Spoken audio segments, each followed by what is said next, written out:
ಕೆಲವರು ಸಮಿತಿ ಬೇಕು ಅಂತಾರೆ, ಕೆಲವು ಸಮಿತಿ ಬೇಡ ಅಂತ ಇದ್ದಾರೆ. ಇಲ್ಲ, ಸಮಿತಿ ಮಾಡೋದ್ರಲ್ಲಿ ತಪ್ಪಿಲ್ಲ, ಆದ್ರೆ ಅದನ್ನ ದುರ್ಬಳಕೆ ಆಗ್ಬಾರ್ದು ಅದರಿಂದ. ಯಾಕಂದ್ರೆ ನಾನು ಎಲ್ಲಾ ಭಾಷೆಗಳಲ್ಲೂ ನಾನು ಆಕ್ಟ್ ಮಾಡಿದವಳು.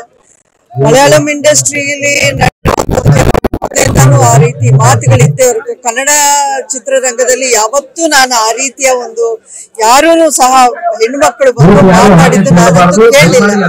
ಸೊ ಅನಾವಶ್ಯಕವಾಗಿ ಯಾವುದನ್ನು ನಾವು ಕಾಂಟ್ರವರ್ಸಿ ಕ್ರಿಯೇಟ್ ಮಾಡೋದು ಯೋಚನೆ ಮಾಡಬೇಕು. ಕೆಲವರು ಸಮಿತಿ ಬೇಕು ಅಂತಾರೆ, ಕೆಲವು ಸಮಿತಿ ಬೇಡ ಅಂತ ಇದ್ದಾರೆ. ಇಲ್ಲ, ಸಮಿತಿ ಮಾಡೋದ್ರಲ್ಲಿ ತಪ್ಪಿಲ್ಲ, ಆದ್ರೆ ಅದನ್ನ ದುರ್ಬಳಕೆ ಆಗ್ಬಾರ್ದು ಅದರಿಂದ. ಯಾಕಂದ್ರೆ ನಾನು ಎಲ್ಲಾ ಭಾಷೆಗಳಲ್ಲೂ ನಾನು ಆಕ್ಟ್ ಮಾಡಿದವಳು. ಮಲಯಾಳಂ ಇಂಡಸ್ಟ್ರಿಯಲ್ಲಿ ಆ ರೀತಿ ಮಾತುಗಳಿದ್ದೇ ಹೊರತು ಕನ್ನಡ ಚಿತ್ರರಂಗದಲ್ಲಿ ಯಾವತ್ತೂ ನಾನು ಆ ರೀತಿಯ ಒಂದು ಯಾರೂ ಸಹ ಹೆಣ್ಮಕ್ಳು ಬಂದು ಮಾತಾಡಿದ್ದು ನಾನಂತೂ ಕೇಳಿಲ್ಲ.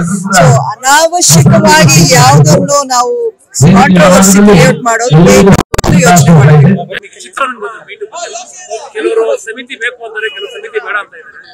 ಇಲ್ಲ, ಸಮಿತಿ ಮಾಡೋದ್ರಲ್ಲಿ ತಪ್ಪಿಲ್ಲ, ಆದ್ರೆ ಅದನ್ನ ದುರ್ಬಳಕೆ ಆಗ್ಬಾರ್ದು ಅದರಿಂದ. ಯಾಕಂದ್ರೆ ನಾನು ಎಲ್ಲಾ ಭಾಷೆಗಳಲ್ಲೂ ನಾನು ಆಕ್ಟ್ ಮಾಡಿದವಳು. ಮಲಯಾಳಂ ಇಂಡಸ್ಟ್ರಿಯಲ್ಲಿ ಆ ರೀತಿ ಮಾತುಗಳಿದ್ದೇ ಹೊರತು ಕನ್ನಡ ಚಿತ್ರರಂಗದಲ್ಲಿ ಯಾವತ್ತೂ ನಾನು ಆ ರೀತಿಯ ಒಂದು ಯಾರೂ ಸಹ ಹೆಣ್ಮಕ್ಳು ಬಂದು ಮಾತಾಡಿದ್ದು ನಾನಂತೂ ಕೇಳಿಲ್ಲ.